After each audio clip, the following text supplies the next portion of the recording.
Yes, good afternoon. Welcome to Prayag సమర్పిస్తున్న smart investor programme. Especially మార్కెట్స్లో కొద్దిగా ఆచితూచి అడుగులు వేస్తున్న పరిస్థితి, ఎందుకంటే చాలా కీలకమైన ఇది జంక్షన్లో మనం ఉన్నాము.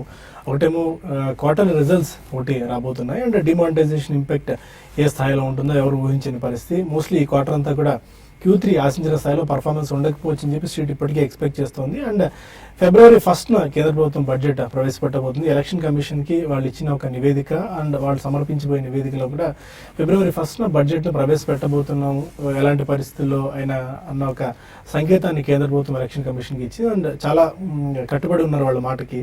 ఎందుకంటే April 1 నుంచి వాళ్ళు అనుకున్న లక్ష్యాలు ఏదైతే నెరవేరాలందో అండ్ నిధులు విడుదలై పూర్తి స్థాయిలో కనుక దాని ఇంపాక్ట్ రావాలి అండ్ పూర్తి స్థాయిలో వాళ్ళు అనుకున్న నిధులు సక్రమంగా చేరి పనులు సక్రమంగా జరగాలంటే మాత్రం April 1 నుంచి నిధులు విడుదల అవ్వాల్సిన అవసరం ఉంటుంది. అలా జరగాలంటే February 1వ తారీఖున ఖచ్చితంగా బడ్జెట్ ప్రవేశపెట్టాలి, పెడితేనే దానివల్ల ప్రయోజనం ఉంటుందని ఒక మాటను చాలా కాలం నుంచి ప్రభుత్వం చెప్తూ వస్తుంది. అందుకు తగ్గట్టుగానే February 26 ఉన్న బడ్జెట్ తారీఖుని February 1కి వాళ్ళు మార్చారు. అండ్ ఈసారి ఎలాంటి పరిస్థితి February 1న బడ్జెట్ ప్రవేశపెట్టబోతుంది.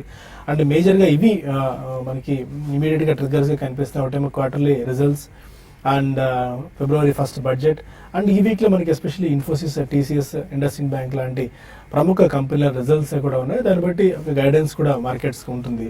నిన్న కూడా చూసాం మనం లాస్ట్ ట్రేడింగ్ సెషన్లో ఐటీ కాస్త వీక్గా ఉంది. సాధారణంగానే డిసెంబర్ క్వార్టర్ ఐటీ కంపెనీస్కి వీక్గా ఉంటుంది. అండ్ డిమానిటైజేషన్ ఇంపాక్ట్ పక్కన పెడితే ఐటీ కంపెనీస్ నుంచి మిగిలిన కంపెనీస్ మీద మిగిలిన సెక్టర్స్ మీద ఈ పెద్ద నోట్ల రద్దు ప్రభావం ఏ స్థాయిలో ఉంటుందని ఒక క్లారిటీ వచ్చిన తర్వాత మేబీ మార్కెట్స్ ఒక డైరెక్షన్ తీసుకోవచ్చు. ఇవాళ ట్రేడింగ్లో మనం చూసుకున్నట్టయితే health care, IT, oil and gas కాస్త వీక్గా కనిపిస్తుంది. ఎస్పెషల్లీ హెల్త్ కేర్ సెగ్మెంట్లో డాక్టర్ రెడ్డీస్, సిప్లా, టొరెంట్ ఫార్మా లాంటి కంపెనీస్ ఒక 2 to 3% దాకా వీక్ అయ్యాయి.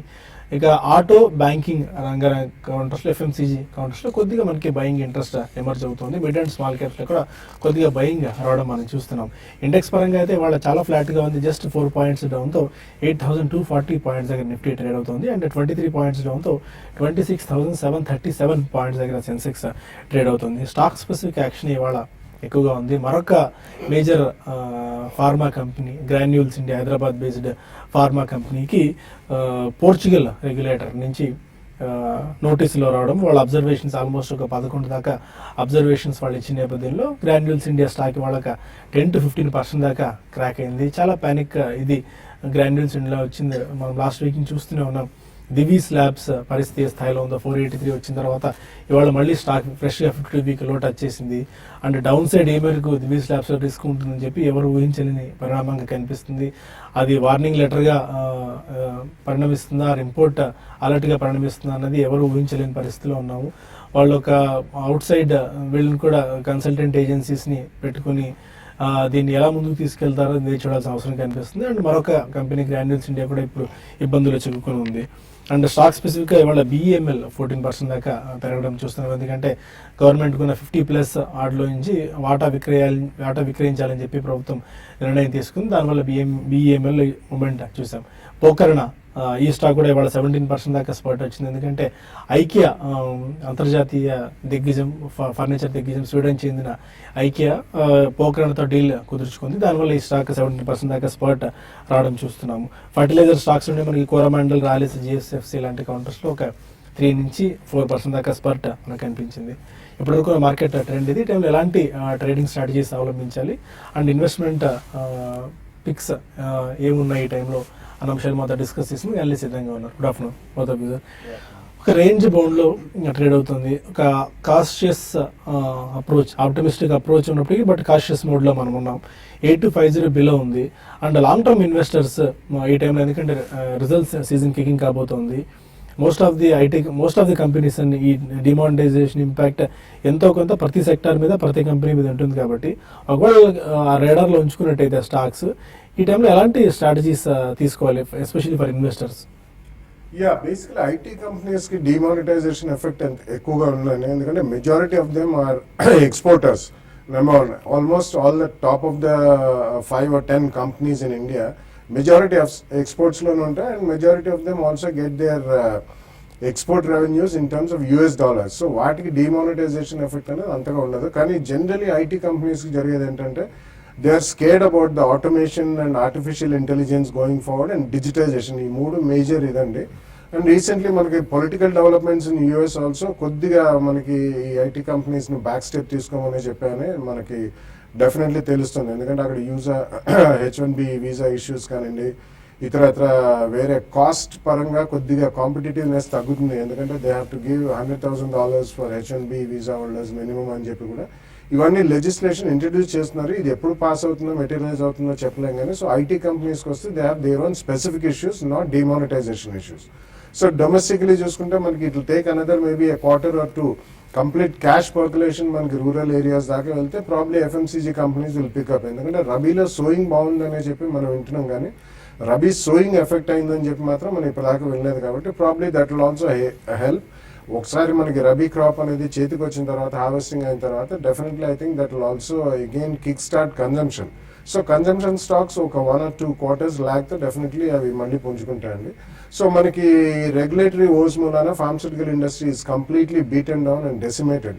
సో అటువంటి దాంట్లో మనం కొద్దిగా వేచి ఉండడం మేలు. ఎందుకంటే majority of the companies already price destruction అయినా కానీ it will take some more time for the sector to come back into limelight.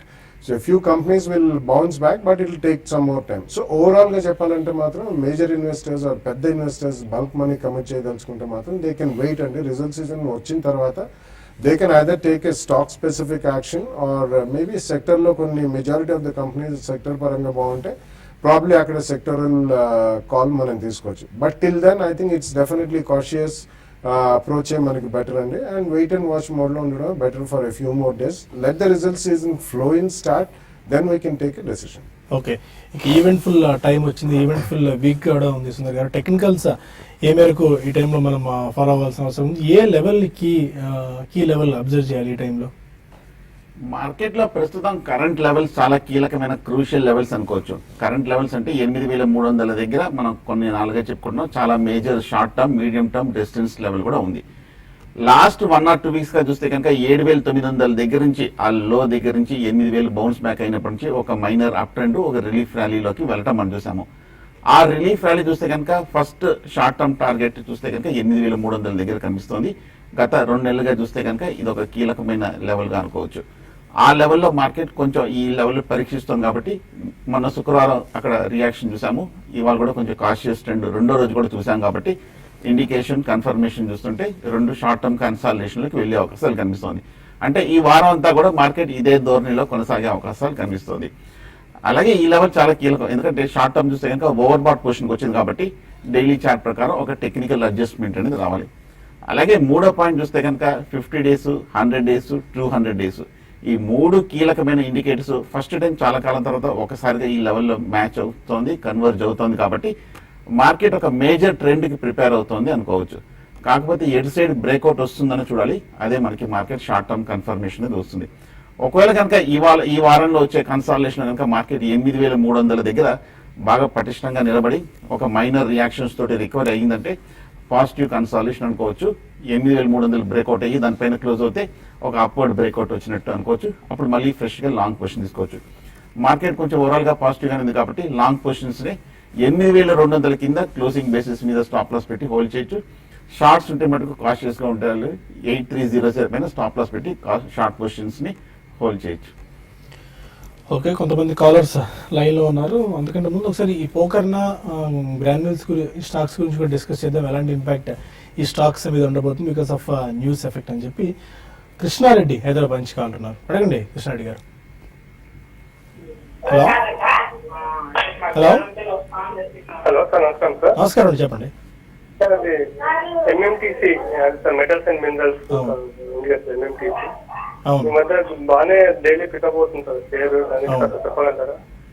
మీరు ఫ్రెష్గా ఇన్వెస్ట్ చేద్దాం అనుకుంటున్నారా ఎంఎంటీసీలో? ఎంఎంటీసీలో ఇన్వెస్ట్ చేద్దాం అనుకుంటున్నానండి. ఓకే సార్, కనుక్కుందాం అనుకోండి. ఎంఎంటీసీలో వాళ్ళు 10% దాకా స్పాట్ మళ్ళీ రావడం చూస్తున్నాం బికాస్ ఆఫ్ న్యూస్ బేస్డ్ దీనివల్ల. ఈ టైంలో పిక్ చేసుకోవచ్చు ఎంఎంటీసీ. కాషియస్గా ఉండాలండి. I don't say don't buy, but definitely you have to be extremely cautious. ఎందుకంటే జనరలీ మనకి BEML అనౌన్స్మెంట్ ఏదైతే వచ్చిందో గవర్నమెంట్ ఆఫ్ ఇండియా వాళ్ళు 26% స్టేక్ డైవర్స్ చేస్తున్నారని. So generally there is a run on many PSU companies అండి. But otherwise MMTC is pure play trading company అని minerals and metals trading corporation కాబట్టి రీసెంట్లీ మనం వరల్డ్ వైడ్ కూడా కమాడిటీస్లో చిన్న ర్యాలీ చూసాం కాబట్టి at a level of higher prices probably they will get some more commissions. అంతేగాని basically it's not a mining company like NMDC or GMDC.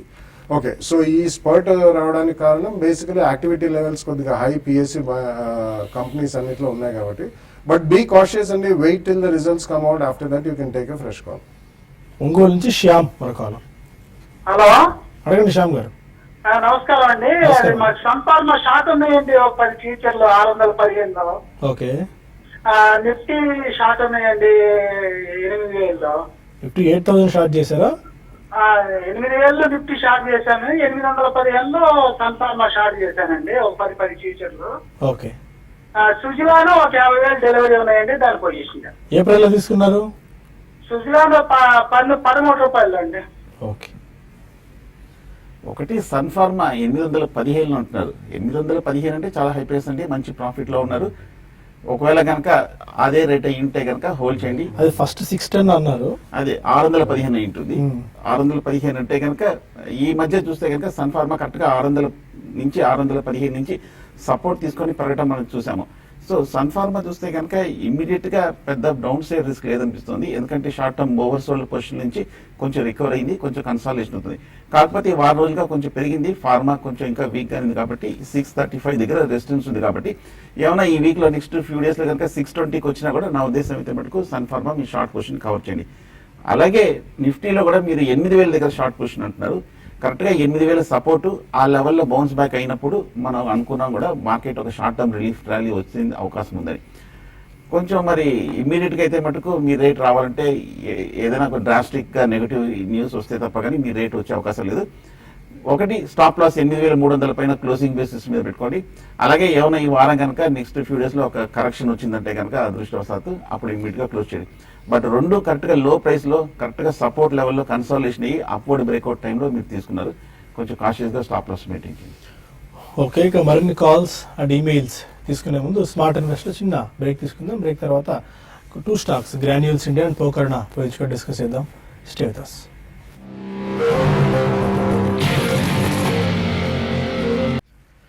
Welcome back to Prayag smart investor. Hyderabad నుంచి మన call జ్యోతి ఉన్నారు. రండి జ్యోతి గారు. హలో హలో హలో, అడగండి జ్యోతి. నాది tech Mahindra 500 లో ఉన్నాయి సార్. ఓకే, ఈ లెవెల్ లో యావరేజ్ చేసుకోవచ్చు 4 to 5 days కోసం. 4 to 5 days పొజిషనల్ కాల్ అంటే ఎక్స్ట్రీమ్లీ షార్ట్ టర్మ్ అండి, స్వింగ్ ట్రేడింగ్ కోసం. టెక్ మహీంద్రా చూస్తే కనుక ఈ మధ్య వాలటిలిటీ చాలా ఎక్కువగా కనిపిస్తోంది. ఈ నెల రోజులుగా చూస్తే కనుక 3 సార్లు పెరగటము 3 సార్లు తగ్గడం మనం చూస్తున్నాము. కాకపోతే ఈ లెవెల్లో కొంచెం సపోర్ట్ దగ్గర ఉంది కాబట్టి ఈ లెవెల్లో కొంచెం టెక్ మహీంద్రా అవాయిడ్ చేయడం మంచిది అనిపిస్తుంది. ఎందుకంటే ట్రెండ్ ఇండెసిసివ్గా కనిపిస్తుంది, పైగా నెక్స్ట్ వీక్ కూడా ఐటీ రిజల్ట్స్ కూడా వస్తుంది కాబట్టి కొంచెం వాలటిలిటీ కంటిన్యూ అయ్యే అవకాశాలు కనిపిస్తుంది. ఉన్నదే స్టాప్ లాస్ పెట్టి హోల్డ్ చేయండి. టెక్ మహీంద్రా ప్రస్తుతానికి 470 దగ్గర అయితే సపోర్ట్ కనిపిస్తుంది. 470 కింద బ్రేక్ అయిందంటే ఫర్దర్ గా షార్ట్ టర్మ్ కరెక్షన్ వచ్చే అవకాశం ఉంది. తిరువూరు నుంచి కిరణ్. అడగండి కిరణ్. Hello hello sir. అడగండి కిరణ్. సార్ మేము భారత్ ఫోర్జ్ 200 షేర్స్ తీసుకున్నాం సార్ ఈ మధ్యలో. ఏ ప్రైస్ లో అండి? ప్రైస్ లో సార్ ఏ ప్రైస్ లో తీసుకున్నారు? ఇప్పుడున్న ప్రైజ్ అండి, ఇప్పుడు ప్రెసెంట్ ఉన్న ప్రైజ్ లో. ఓకే, మీ డౌట్ ఏంటో అడగండి. అంటే ఇంకా పెరుగుతుందండి స్టాక్. ఓకే, ఎంతకాలం తీసుకున్నారు? 1 week గురించి తీసుకున్నాం sir. Okay, 1 week time horizon Bharat forge. ఇది కూడా 1 week అంటే స్వింగ్ ట్రేడింగ్ అంటారు. పొజిషన్ అయినా కూడా 1 week to 4 weeks జనరల్ గా పొజిషన్ ఉంటుంది. ఈ లెవెల్ అంటే కనుక హోల్డ్ చేయండి, ఎందుకంటే 900 దగ్గర చాలా స్ట్రాంగ్ సపోర్ట్ కనిపిస్తోంది. ఈ లెవెల్లో లాస్ట్ 1 or 2 weeks గా చూస్తే కనుక బాగా కన్సాలిడేషన్ కూడా అవుతోంది. ఓవరాల్ గా ట్రెండ్ కూడా బులిష్ గానే ఉంది కాబట్టి ప్రస్తుతానికి మద్దతు దగ్గరే ఉంది కాబట్టి హోల్డ్ చేయండి. ఒకవేళ కనుక 895 కనుక బ్రేక్ అయ్యి దాని కింద క్లోజ్ అవుతే షార్ట్ టర్మ్ కరెక్షన్ వస్తుంది. సో క్లోజర్ టు 900 దగ్గర బై పొజిషన్ తీసుకోవచ్చు, కంటిన్యూ చేయొచ్చు. హైదరాబాద్ నుంచి వేణు మరో కాలర్. హలో, అడగండి వేణు. సార్ నమస్తే సార్. నేను నమస్కారం. 18,400 కాలు వీక్లీ ఎక్స్పైర్ ఇది బ్యాంక్ నిఫ్టీ కాల్ కొన్నా సార్, దాన్ని అమ్ముకున్నా సార్. ఇవాళ హోల్డ్ చేయనా సార్? 60 రూపాయలలో కొన్నా, 75 రూపాయలు ఉంది sir. Bank Nifty 18,400 weekly closing. స్వల్ప ప్రాఫిట్ లో ఉన్నారు. బ్యాంక్ నిఫ్టీ హోల్డ్ చేయండి, ఎందుకంటే లాస్ట్ 2 days ట్రేడింగ్ ట్రెండ్ చూస్తుంటే కనుక బ్యాంక్ స్టాక్స్ అన్ని కూడా బాగా రికవరీ అవుతుంది. బ్యాంక్ నిఫ్టీ ఇండిసెస్ కూడా బాగా లాస్ట్ 2 weeks గా క్లోజ్ అయింది. హోల్డ్ చేయండి. ఇవాళ క్లోజింగ్ సమయానికి కానీ వీక్లీ అంటే చాలా ఎక్స్ట్రీమ్లీ రిస్కీ బెట్ అవుతుందండి, ఎందుకంటే ఒక్క రోజు కనుక ట్రెండ్కి అగేన్స్ట్ ఉన్నా కూడా మీకు ఇమీడియట్గా 10 to 20% కూడా ప్రీమియమ్స్ ఎగిరిపోతాయి, కాబట్టి కాషియస్ ఉండి ఇవాళ క్లోజింగ్ సమయానికి కనుక బ్యాంక్ నిఫ్టీ స్ట్రాంగ్ గా ఉందంటే రేపటి కంటిన్యూ చేసి రేపు ప్రాఫిట్ బుక్ చేయొచ్చు. ఇవాళ కనుక పెద్దగా పెరగలేదంటే కనుక ఇవాళ మీ ప్రాఫిట్ బుక్ చేయండి, ₹75 ఎగ్జిట్ అయిపోయి ప్రాఫిట్ బుక్ చేసి. బెంగళూరు నుంచి సునీల్ ఒక కాలర్. అడగండి సునీల్, చెప్పండి. లోకల్ ల్యాబొరేటరీస్ 24.5 రూపీస్ తీసుకున్నాను సార్, అరౌండ్ 8,000 షేర్స్ ఉన్నాయి. Okay. Mangalam drugs 165 rupees long term తీసుకున్నాను సార్, 6 months అవుతుంది, పెద్ద వేరియేషన్ ఏం లేదు. Okay. Mangalam drugs and Morepen labs. I think ఆ రెండింటి కూడా I think there is more of speculative angle అండి. మంగళం డ్రగ్స్ ఏదో ఒక స్పెసిఫిక్ డ్రగ్ ఒకటి క్లిక్ అయిందని చెప్పి అది చాలా ఎక్స్ట్రీమ్లీ స్ట్రాంగ్ రన్ మనం లాస్ట్ 1.5 years చూసాము. అక్కడి నుంచి కూడా వర్టికల్ ఫాల్ కూడా అయింది అందులో. సో ఈవెన్ మోరపన్ ల్యాబ్స్లో అంత స్ట్రాంగ్ ఫండమెంటల్స్ ఏం లేదండి to support a higher price. రెండు కూడా మీరు ఏదైనా ట్రేడింగ్ బౌన్స్ వస్తే తప్పకుండా మీరు యావరేజ్ కాస్ట్ తగ్గించుకోవడానికి ప్రయత్నం, both are decent and liquidity ఉన్న కంపెనీస్ కాబట్టి ఫండమెంటల్స్ పరంగా చూసుకుంటే both are quoting at higher valuation then what the fundamentals call for. So ఈ కారణం వలన ఐదర్ యావరేజ్ ప్రైస్ అయినా తగ్గించుకుంటూ కొద్దిగా ట్రేడింగ్ ప్రాఫిట్స్ బుక్ చేయండి. అదర్వైజ్ ఇందులోంచి మీరు వేరే, ఎందుకంటే రెండు కూడా ఫార్మస్యూటికల్ రంగానికి చెందినవి.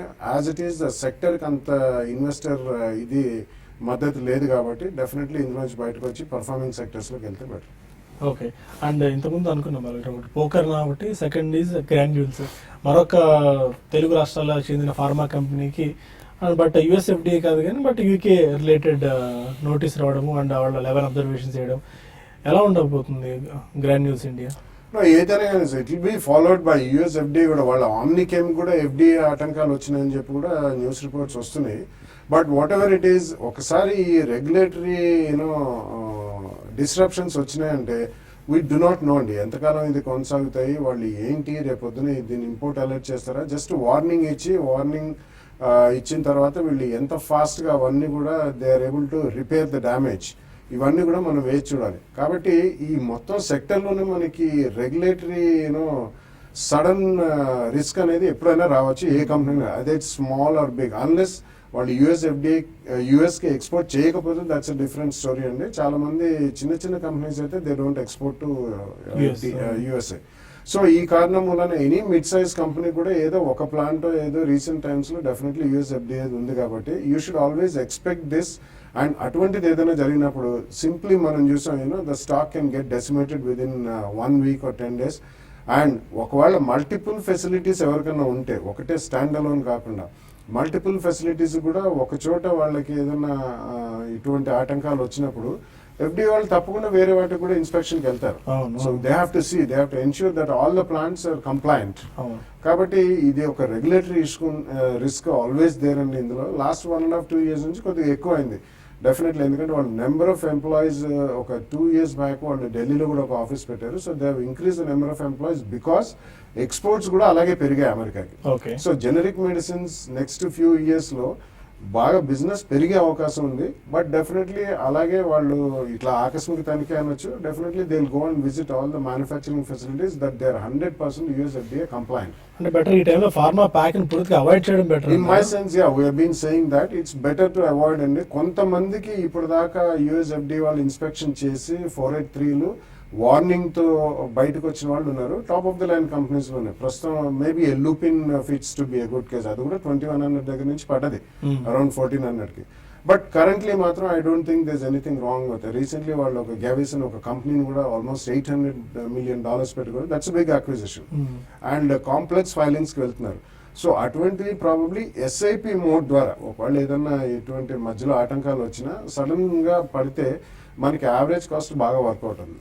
సో ఫార్మస్యూటికల్ ఇండస్ట్రీలో ఒకవేళ ఎవరైనా ఇన్వెస్ట్ చేయదలుచుకుంటే definitely SIP is the best mode అండి. No matter whatever may be the money you want invest. ఒకటేసారి ఇన్వెస్ట్ చేయడం అనేది అంత ఉత్తమం కాదు. ఓకే. సో సిమిలర్లీ పోకర్నా గురించి మాట్లాడే పోకర్నా రీసెంట్లీ ఐకియాతో టైప్ అయిందని చెప్పి మనకు ఒక వార్త వెలువడుతుంది. IKEA is a global leader in terms of make your own furniture and do it at home అనేది. And it's definitely one of the most respected companies in the world. And IKEA as a brand is among the top 5 brand names, top 10 brand names. Definitely IKEA brand matram vastundi. For decades together, IKEA is a very strong brand name. It's a Swedish company in that you mentioned chesaru. So వాళ్ళ quality parameters కానివ్వండి, వాళ్ళ strictness of అడియరెన్స్ to quality ఇవన్నీ కూడా చాలా ఎక్కువ ఉంటాయి. చూసాను కూడా అవన్నీ ఎక్సలెంట్ ఫెసిలిటీస్ వాళ్ళ IKEA. కరెక్ట్. సో డెఫినెట్లీ దో ఫర్నిచర్ కంపెనీ అయినా పెద్ద మనం ఏం క్వాలిటీ ఏం అవసరం లేదు ఇది అని అనుకుంటా, కానీ నో, ఐకియా లాంటి company they are extremely microscopic inspections చేస్తారు వాళ్ళు కూడా, లిమిట్ ఆఫ్ ఎర్రర్ అటు ఇటు చేయట్లేదు. సో ఇంజనీర్డ్ గ్రానైట్ లో Pokarna is one of the I would say actually listed companies లో అయితే ఎవరు లేరండి ఇప్పుడు దాకా మ్యానుఫ్యాక్చర్ చేసి. It's almost in monopolistic situation. So ఐకియాతో type will be huge because IKEA is world wide company. So definitely అందులో ఈరోజు స్పర్ట్ చూస్తున్నాం. యాజ్ ఫండమెంటల్స్ ఇంప్రూవ్, కరెక్షన్స్ లో definitely I think one can buy Pokarna. Okay. Dharmarao caller చాలాసేపటి నుంచి ఉన్నారు. హలో హలో, అడగండి ధర్మారావు గారు. సార్ నేను ధర్మారావు హైదరాబాద్ నుంచి మాట్లాడుతున్నాను. చెప్పండి సార్. KEI ITI. హలో, ఒకసారి రిపీట్, మీ టీవీ వాళ్ళని తగ్గించి స్ట్రైట్ గా ఫోన్ లో అడగండి క్వశ్చన్. సార్ నేను ధర్మారావు హైదరాబాద్ నుంచి మాట్లాడుతున్నాను. చెప్పండి. హలో, చెప్పండి వినిపిస్తుంది Dharmarao. Sir KEI industries ITI కొన్నాం సార్ ఈ మధ్యకాలంలో మేము. ఓకే. KEI కొంచెం ప్రాఫిట్ లో ఉన్న ప్రాఫిట్ బుక్ చేసుకోమంటారా, లేకుంటే ITI లాస్ లో ఉన్న లాస్ బుక్ చేసుకోమంటారా సార్? ఓకే. KEI అండ్ ITI. I think KEI you can continue and KEI is one of the strong players actually, electrical cables uన్నారు వాళ్ళు, like Finolex cables kanindi, V-Guard kanindi. So a lot of people are in that, but KEI is a strong company and recently మన last 2-3 years చూసుకుంటే మాత్రం it's given phenomenal, almost about 10 times పెరిగిన stock అనేది if you take a last 2 years track record and history. So it's a decent company electrical cables లో, and going forward కొంచెం remonetization effect అంతా కూడా 1 or 2 quarters లో completely cash levels పెరిగినప్పుడు across the country, definitely KEI will do well. It's a strong, reasonably good brand name also and a quality conscious company. It's a good company. ITI, I think you should definitely come out on a trading bounce అని, ఎందుకంటే ITI is again one PSU and అంత పెద్ద great business model అయితే లేదు. Indian telephone industries actually complete telecommunication industry, right from hardware manufacturing to service providers to tower owners, అన్ని కూడా it's in a complete disarray. So ఈ కారణం వలన ఐటీఐలో I don't think you'll get a great, only PSUs ఎప్పుడైనా as a pack move అయినప్పుడు ఐటీఐలో spurts ఉంటాయి, కానీ it's not a great share to own. Okay, మనకు సమయం మించిపోతుంది. TV5 న్యూస్లో ఇంకా చాలా మెయిల్స్ పెండింగ్లో ఉన్నాయి. నాటిన సింగిల్ మెయిల్ మనం తీసుకోలేకపోయాం. బట్ TV5 మనీలో మెయిల్స్ అండ్ ఫోన్ కాల్స్ తీసుకుందాం, యూట్యూబ్ వేదిక ద్వారా కలుసుకుందాం. అక్కడ మిగిలిన స్టాక్స్ గురించి అండ్ స్టాక్ మూమెంట్స్ గురించి కూడా డిస్కస్ చేద్దాం. Stay with us.